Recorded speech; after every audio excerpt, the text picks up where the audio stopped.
Hey everyone, I'm Chris Ronzio. Welcome back to Playbook 2021, where you're getting a bonus afterplay session with the one and only Gino Wickman. Now, you probably know Gino from, his episode on my podcast a few months ago. Maybe you've read Traction or one of his other 6 books that have sold over 1 million copies. You've probably heard of EOS Worldwide, which has helped over 130,000 businesses around the world implement the entrepreneurial operating system in their companies. But today, what we're going to be talking about is a very special part of his new book, Entrepreneurial Leap. So Gino, thank you for being here again. Thank you. Hello, Chris, and hello, everyone out there. I am so looking forward to how we're going to focus on this very narrow topic today. So I can't wait to dive in. All right. So, Gino, when we brainstormed about this a couple weeks ago, I told you that this playbook audience is full of people that are at all different stages of their entrepreneurial journey. And what we wanted to focus in on was one particular part of your book, which you call Glimpse. And really, it's about understanding the vision or the context for what you're trying to build, right? Yeah, exactly right. And so, I'm a fanatic about context, so I appreciate you starting there. And just to zoom out a little further, the gist of the book is to help you start a better startup, first confirming whether or not you even are an entrepreneur, showing you a glimpse of the life which lights you up, and then a path to become successful. And so I love your idea, because what we're going to do is focus on Glimpse, like you said, but even deeper into that, we're going to just focus on one part of Glimpse, which is a subject I'm pretty passionate about, because what I personally believe philosophically is that not every entrepreneur is built to build every business. I believe we are drawn to a certain type of business as entrepreneurs. And my goal in this sliver of the book is to help you out there as an entrepreneur know the perfect business for you. Because if you start the perfect business for you, your odds soar that you will succeed. And sadly, some of you out there, you have taken a leap. You've started a startup in a business that you should not be in this business. And so with that said, I might break a heart or two, but I think I'm going to save you 10 years of hell and get you on the right path. So yes, that is exactly what's about to happen. And so let's dive in. All right, perfect. So I know when you were building EOS Worldwide, you were doing these full day sessions with almost 150 different businesses, right? Close to 2,000 of these sessions. Yeah. I was doing similar kind of consulting back before Trainual. And one of the exercises I always did was trying to just wrap my head around what kind of business is someone building. And it was funny because some customers, some clients would just want to work 20 hours a week and pick their kids up at school. And another client that I had wanted literally an underwater city. Like he wanted to build Atlantis and be a trillionaire. And that is a very different context. Exactly right. So I'm going to start with just reading a quick excerpt from the beginning of this section of the book, because I think it sets it up well. So it says, whether you want to create a $50 million heating and cooling company with 100 employees that focuses on residential customers, a $500,000 marketing firm with 5 employees whose clients are companies that focus on selling products to women, or the next publicly held billion-dollar unicorn tech company with tens of thousands of employees, these and many other options are all available to you. And like you said, it's just picking what you're drawn to, right? Exactly. And so again, go into context. As we talk about all of your options out there for a business to start, it's really 3 simple things. It's deciding the industry you're drawn to. It's deciding the type of business within that industry you're drawn to. And it's deciding the size that you're drawn to. And so we're about to go deep into each one of those 3 things. And so I just hope to get your gears turning out there. But short answer is yes. And with that said, if you're ready, we can start with industry. Let's dig in. So when someone is running a business, maybe they just fell into an industry, or it's something that they were personally good at themselves. I mean, where do you start here? Do you just go through your interest? Do you throw a dart? Do you look for opportunities? Where should someone start? Yeah. And so I'm a big believer in context and creating awareness. And so where you start is hyper focusing on what you and I are about to talk about for the next 20 minutes. Because if I can create a context in your brain out there and create awareness for you, you just get to work with this awareness and you're going to figure out what you're drawn to. So, however old you are, if you're 18 years old out there, you have like 70 good years left. Okay. So you got time. And even if you're 50, you've got like 30 good years left. So you have time to figure out what you're drawn to. And so if you screw up, pick the wrong one, it's okay. It's a learning experience. So awareness and context. So where you start is with that. And then there's a tool on the website, e-leap.com, which you're going to talk about. And let's save going deep into that tool until the end and when we create this context. But I created a tool that you just go to the website, 20 minutes, click a bunch of buttons, and out pops the perfect answer for you. And so you want to start there as well. But don't do that until we create this awareness for you. And so starting with industry, what's important to understand is that there are hundreds of industries to choose from. And, everything I teach, I tend to, teach what I needed the most. And when I was 25 years old, I look back and I can't believe how ignorant I was. Ignorant doesn't mean stupid. Ignorant means uninformed. And with all due love and respect to a lot of you out there, you're uninformed right now. You don't realize this world that is your oyster and all of these opportunities. And so in the book, I list over 50 industries. You can do a Google search on industries. You'll find hundreds to choose from. But this is where you and I have something in common, because what I learned, fortunately, in my early 30s is the industry I'm drawn to is education, training, helping, teaching. And so I love to teach people. And so the industry I'm going to spend the rest of my life in is the education industry, the learning industry. And obviously that's what you do. You teach and coach and consult with your clients. I do the same thing with my clients. So lots of industries to choose from. That is the one that I chose. And so I'll hit the pause button there and see what that prompts for you and see how deep you want to go into that. Yeah. So if someone is just starting out and maybe hasn't experienced a lot of industries, what do you recommend? Should they get a few internships and poke around, figure out what they don't like? 100%, because that's my point about when we finish this conversation and they have context and awareness, just go to work. Just go work for companies, try things.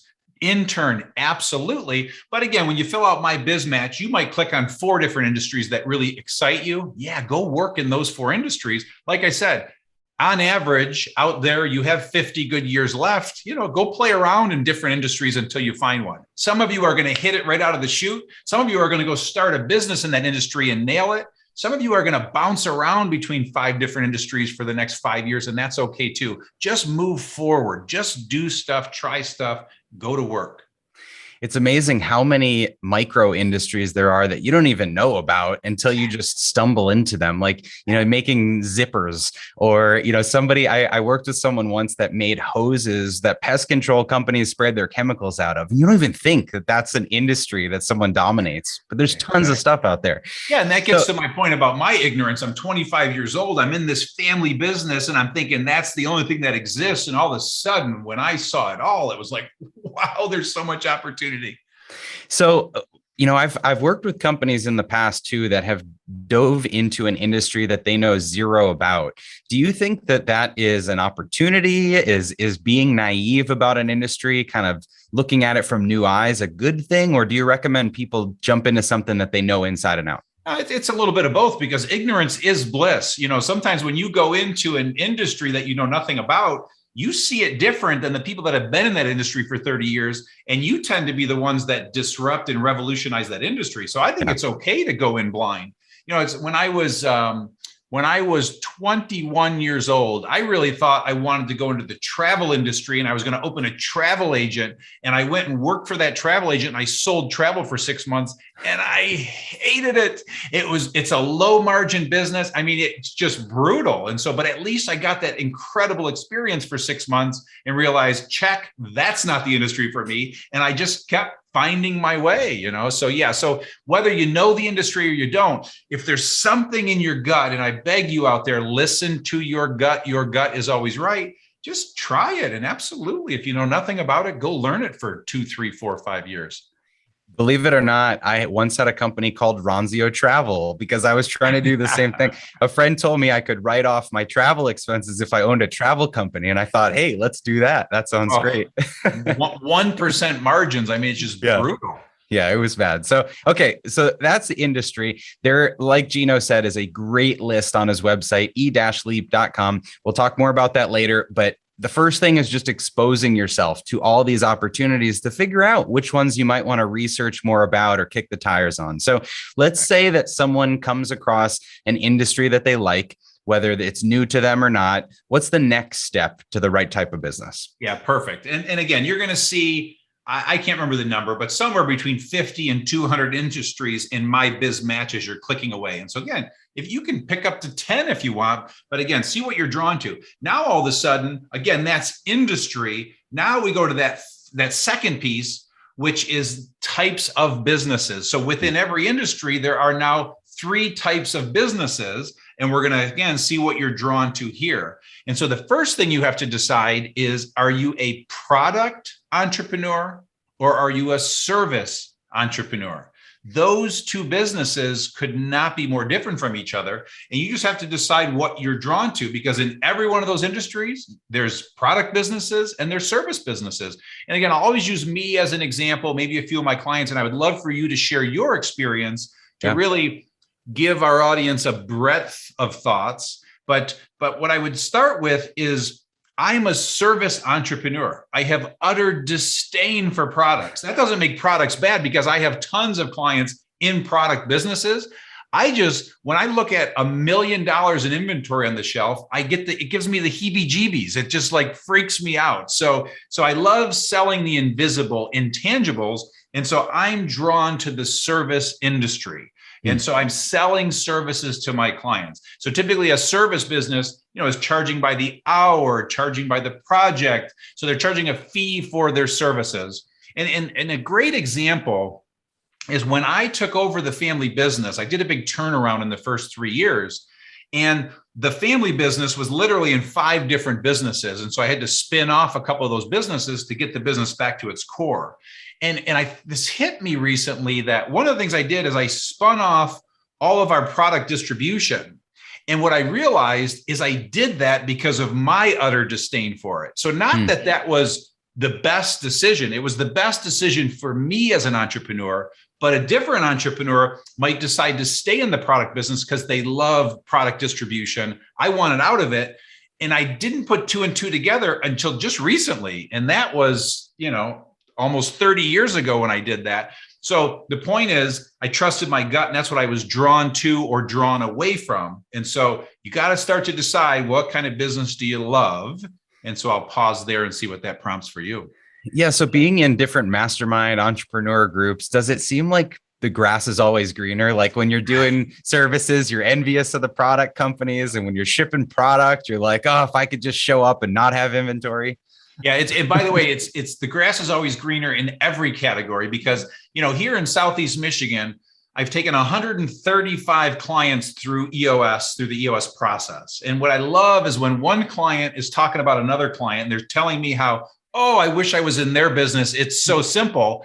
And I'm their EOS implementer, and I know that business intimately. And I'm like, oh, if only you knew. And I can't disclose because of confidentiality what goes on there. I have not found an easy business yet, but yes, every entrepreneur thinks that other business is easier because they're looking at it from the outside. So absolutely 100% true. So I've kind of found myself stuck in the middle. With my video company, we were a service business, but we shifted into selling DVDs and downloads of events, and we monetized the service through the sale of the products. And so we would show up, and now it's kind of similar with Trainual, where we've got a software as a service. So it's a product that we're providing, but it's a service in a sense. So I'm kind of stuck in the middle, but I haven't been able to do either one purely and succeed. Yeah. And again, for you, and again, I'm looking at your face, you're going to be around at least 50 more years. So you got some time to figure that out. I would urge you just have to be aware, because,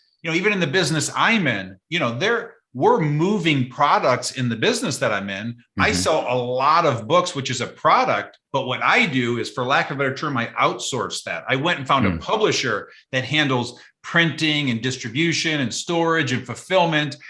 When I was self-published for the first 3 years, I did all that and I hated it. So I couldn't wait to get out of it. I literally gave up 2 to 3 times the revenue and profit on those books because I wanted out of it so bad. But if I loved products, odds are pretty good I would have stayed in that book distribution business, be making more money on each book, but it's not for me.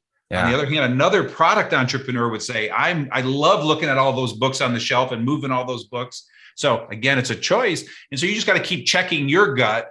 What gets you most passionate? What seems the simplest for you? What is the most fun to you? Anyway. No, I love that tip. And I think for anyone listening, I had breakfast with a friend yesterday that is the president of a product line within a big company. But what they do is all products, and the broader company offers services, but he is specialized on this thing because he's so good at it. And so I think anyone listening here can take that away, that there's a way to delegate or partner or find someone to do the parts that you don't want to do so that you can stick purely in one of these two things. Exactly. And that goes for both. You could outsource the service, you could outsource the product. So it's really important to know. And then also what's important to know is there are businesses that are absolutely both product and service businesses. Mm-hmm. It's just the only thing I would suggest is your business is more complex when it does both. So you can pull it off. It's just a level of complexity, and it's going to be much less complex, much simpler if you just focus on one or the other, because they are two completely different types of businesses. So just be aware. Perfect. Okay. So what other aspects of the type of business should we talk about? Yeah. And so now we've covered product or service, and let's pretend you've made that choice. So now you know your industry, you're starting to get clear on the business and what type. So you're going to go to product or service. Now you have to decide within product or service, are you a B2B business or a B2C business? Are you business to business or are you business to consumer? Two completely different marketing and sales processes. So do you love selling to businesses or do you love selling to consumers? Are you more of a client business or are you more of a customer business? Again, always using me as the example. I'm a client business kind of a guy. I love intimate relationships with a handful of clients. And so at any given time as an EOS implementer, I've got 20, 25 clients that I know well. It's a very intimate relationship and they pay me a lot of money. That's the kind of relationship that I'm drawn toward. Just as quickly, you might love having thousands of customers. And so I have a great client and we would have this fun debate because he has utter disdain for intimate relationships with clients and loves having thousands of customers. I love having intimate relationships, and it freaks me out to think of how do I see 10,000 people? It like overwhelms me. Again, we're all different. And so you just have to decide, because like I said, the sales and marketing process for businesses and for consumers are very, very different. And you just need to understand that. Selling to the CEO of a corporation is very different than selling to a stay-at-home parent. Okay. And so if you understand that, you got to decide what you're most drawn to. See, as you're talking through this, I'm realizing why my first business was so complex, because not only was it a mix of product and service, we had both organizations that we were selling to be at an event for the coverage. And then we had the parents that we were selling the DVDs to, and tens of thousands of customers calling our customer support lines. And so you're explaining why I had so much stress in my first business. Here. I have a client that sells language learning software to librarians. You know what I mean? So like that's the perfect example of selling this service. Their end user is a librarian. That's B2B, by the way. But that's just, if you understand that focus and that target market, there's a certain way you market and sell to a librarian, which is different than how you sell to, an 18-year-old teenage woman or anyway. So you get the point. You got to decide what you're drawn to and get really good at it. So if you sell to a ton of people right now, is there any exercise to say, like, who do I like selling to? Which of these customers should we focus on? Yeah. And with that, so that's pulling a little EOS content into this conversation. Okay. When you're trying to decide your target market, and so that's what we call it. You got to figure out who your ideal customer is. We call it demographic, geographic, and psychographic. Who are they? Where are they? What are they? And so just getting really clear on what is the demographic of your ideal customer.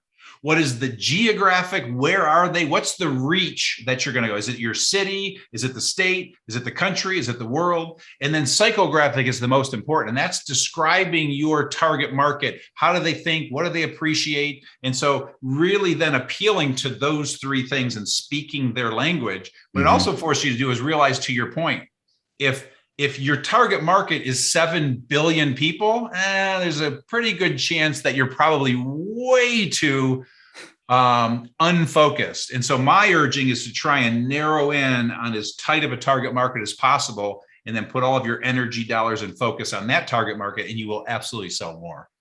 So then as you narrow down, another way to narrow is, of course, what you charge, right? So talk us through how you position your product or service based on the price. Yeah, for sure. And now you're going right to the third part of type of business. And again, you got two choices here. You're either high price or low cost.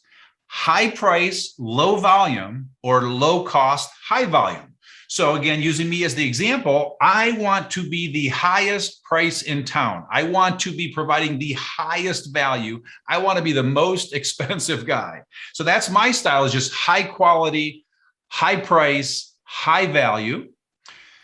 Then there's low cost, high volume, commodity based. Both work, but it's really hard to do both in the same business. Some do. It's really, really hard. I'm guessing you're about to tell me you've done both too, because you pretty much said you've done both of everything so far. Who knows? We'll find out. But what I'm saying is, I have a client, they sell light bulbs. They sell light bulbs for pennies. So they make pennies in profit, but they sell millions of light bulbs, and they love the business that they're in. I'm not knocking either one. Again, you got to decide what you're drawn to. But that particular business, they're the cheapest price in town. They're competing on price with thousands of light bulb companies all over the country, and they love it, and they do very well, and they make their pennies and generate lots of profits. So again, what are you drawn to? But those are the two types: high price, low cost.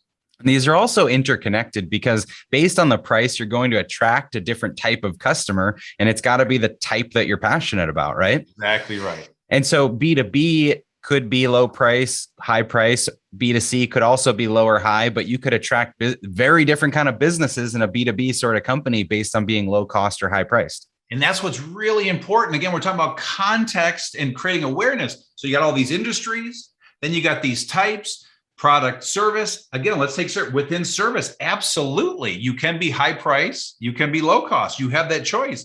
You can be selling to consumers. You could be selling to businesses. So yes, all of a sudden, you're going to start to see this world of opportunity and all these options for you. And again, you're just deciding what you're drawn to, because you get to choose in every industry, in every business, one or the other. Now, this is an area where I don't think I've ever done both at the same time, but I've definitely evolved over time. And so for someone that has an existing business, maybe it's not working so well, and they're taking this macro step back, can each of these areas evolve? Can you reinvent yourself across these dimensions? Yeah. So I'd say yes, but this is where, and again, I'm trying to not harp on context and awareness so much. But again, if you get the context and awareness, we have solved 95% of the questions, issues, problems. And so the short answer is yes, because when you get this and you're faced with what you're saying, and it's time to reinvent. So let's pretend all of a sudden you're selling buggy whips and the world doesn't need buggy whips anymore. Okay, so that happened in the last 100 years. So all of a sudden you got to decide, am I going to stay in this industry and just change the type of business? Am I getting out of this industry and going into a brand new one? Now that you understand the context and you understand the awareness, you get to pick. And that's the beauty of, again, like I said, 2 years into trying something, you're going to say, you know what? I hate everything about products. I love this industry. I love this business. I love working with consumers, but I hate products. So I'm going to shift to services, because service is what. So yeah, now all of a sudden it's just levers you're pulling that tie to you and what you're drawn to and what you're built for. The reason I love this conversation so much is because even existing entrepreneurs that are running a business and complaining about some aspect of their business probably could benefit from just stepping back and asking themselves all of these questions that you're posing. Please go ahead. You can reinvent yourself anytime and make your life better. But yeah, so as you're saying this, it's like my energy is building, because I'm like, yes, that's exactly the point. Because right now there's somebody listening that went, that's why I'm miserable. I'm pretty freaking smart. I've got the 6 essential traits. I'm an entrepreneur, but I hate everything about this business. You just had your light bulb moment. You're just in the wrong industry. You're just in the wrong type of business. So that's exactly it. And you get to now reinvent yourself and figure out the perfect industry and type of business for you.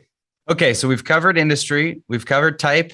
Take us home. There's one more area, right? So size, and this is probably the one I'm most passionate about, because building a billion-dollar tech unicorn is not the only option as an entrepreneur, and that's what the world is being sold, okay? So it's like, that's an option, and it's not the option for 99.9999% of all entrepreneurs. So some entrepreneurs should go build a billion-dollar company with tens of thousands of people.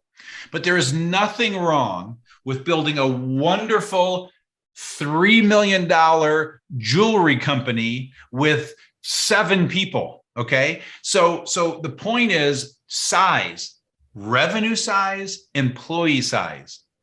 Not every entrepreneur is to build billion-dollar companies. And so again, using me as the example, 50 to 200 people has always kind of been my sweet spot. When it gets close to 200 and beyond, I can't touch and feel and see and know all the people anymore. So I just don't like it. Mm-hmm. So it's why I sold EOS Worldwide 3 years ago, because we were closing on that 200 mark. And I was like, this isn't fun to me. The family business was 50 people. And as that started to grow, I decided, let's stay in this sweet spot. So I have no interest in owning a company with 1,000, 10,000 employees. But some of you out there do. Some of you out there just need 2 employees. Some of you out there shouldn't have any employees. So just know that. So think of the freedom behind saying, oh, wait a second. So I don't have to be Elon Musk. Like, that's the light bulb moment here. There are very few Elon Musks. I'm a big fan of Elon Musk. And there's, again, going back to the math, there's only like 0.00001% of people on the earth that are Elon Musks. So yeah. I don't know the math, but you get my point out there. There's freedom in what I'm saying to you. And if you realize this and you say, you know what, 20 people is all I ever want, amen and hallelujah. Just build a 20-person company.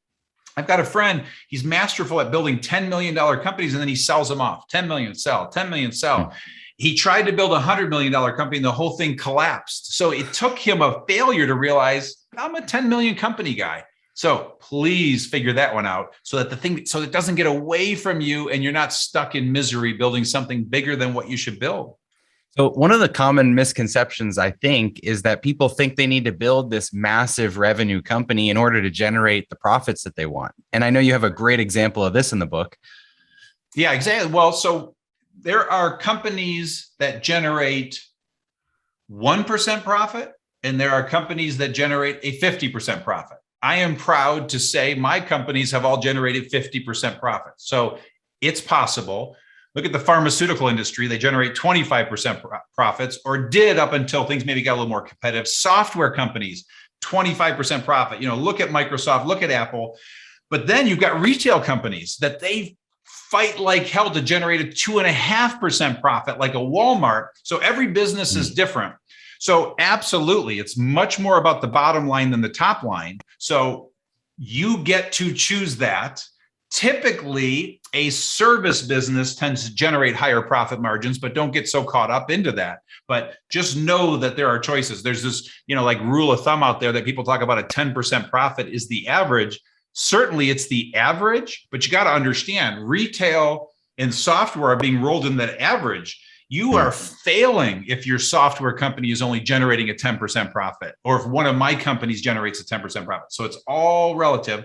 So the point I say in all that is, for some reason, I'll have a lot of clients that say, I want to build a $100 million company, $100 million company. I'm like, no, you don't. Think about, do you really want to do that? Because if you build a $100 million company that generates a 1% profit or a 50% profit, there's a world of difference. In the second scenario, you're making $50 million a year. In the first scenario, you're making $1 million a year. So there's more to it than just saying, I want to build a $100 million company.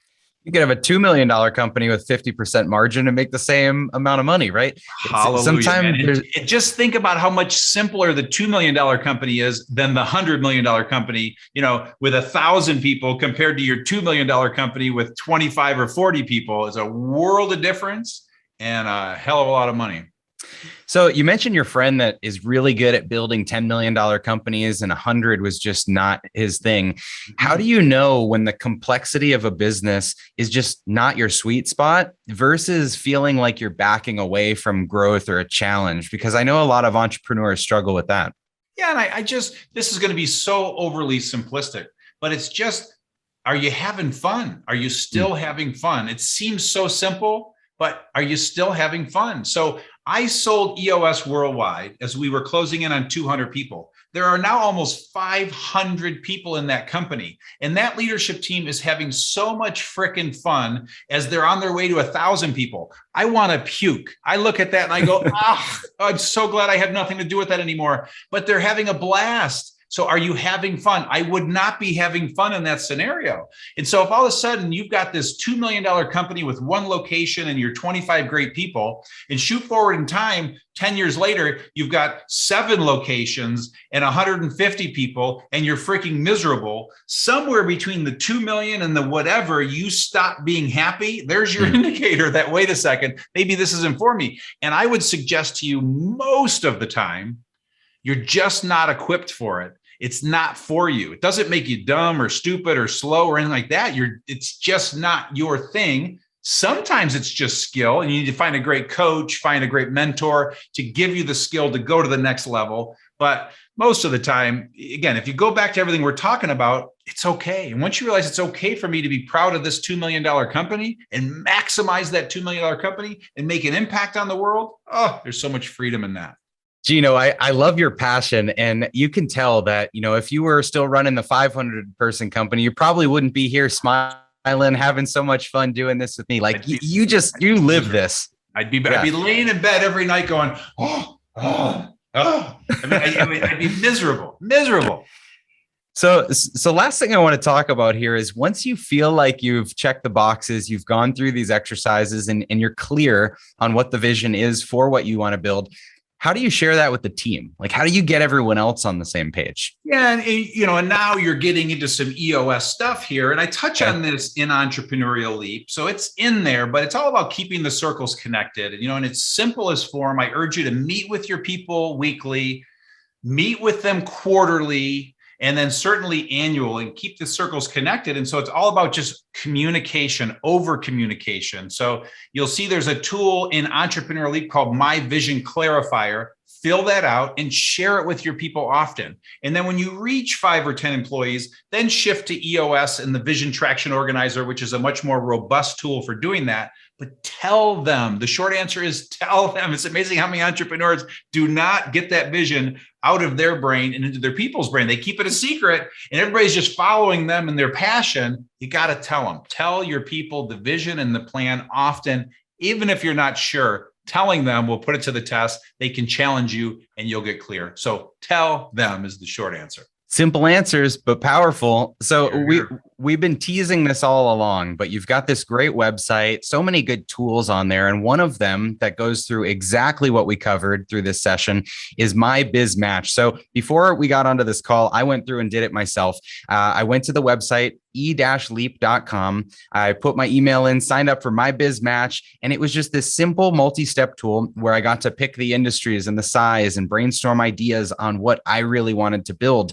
Whether you're running a company or not, such a simple exercise. So I'll show you my results if I can pull them up here. Yeah, I love it. This is my printout. So it says, I want a business in software and apps that sells a low-cost product and service to businesses. I will build my business to 1 billion plus. So I am, unfortunately, one of those unicorn as aspirations. That's okay. With 100 to 500 employees. So I think that's where it's different. I don't want 10,000 people. I want to do this very efficiently. And that's what I'm striving towards. So anyway, great exercise. I recommend everybody go check it out. Is there anything else that you would suggest that they do, Gino? Well, two things. First of all, a funny thought came to me. Wouldn't that be great if you filled it out and discovered that you should be building a horse farm with like 10,000 horses and be a rancher? I mean, wouldn't that be mind blowing? All of a sudden you realize, anyway, that's a funny thought I had. Maybe it's just funny to me. But the only thing I would leave them with is to please go fill out My Biz Match. Do exactly what Chris just did. He wonderfully validated he's on the right horse in the right race. Please do that for yourself. And if not, it's a great awareness. And again, like we've talked about, you've got lots of time. And then in addition to that, go to the website, e-leap.com. And there are a wealth of tools and information. Sign up for our weekly Leap lessons. So just really tap into all this free, wonderful content. But e-leap.com is the epicenter of all things entrepreneurial leap.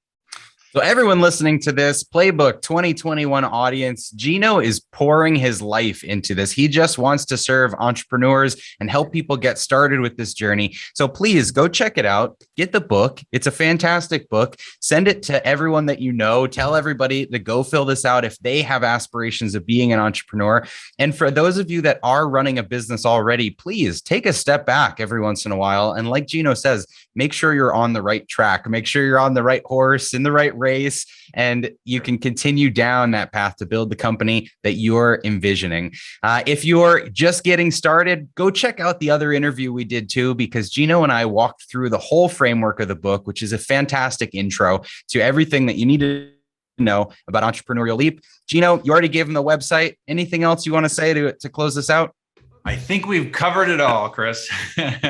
All right. So we started this talking about context, and really everyone that's listening, that's what it is. It's just the context. What do you want to build? What is the business you want to build to make you happy? Like Gino said, it's as simple as that. We should be building businesses that we love showing up to. And if someday you wake up and you don't want to go into your business, go do this tool, run through the exercise and figure out what you're going to build next. Gino, thank you so much for being here again. I always love talking with you. Had a blast, Chris. Thanks for the opportunity. All right, everyone. We'll see you soon.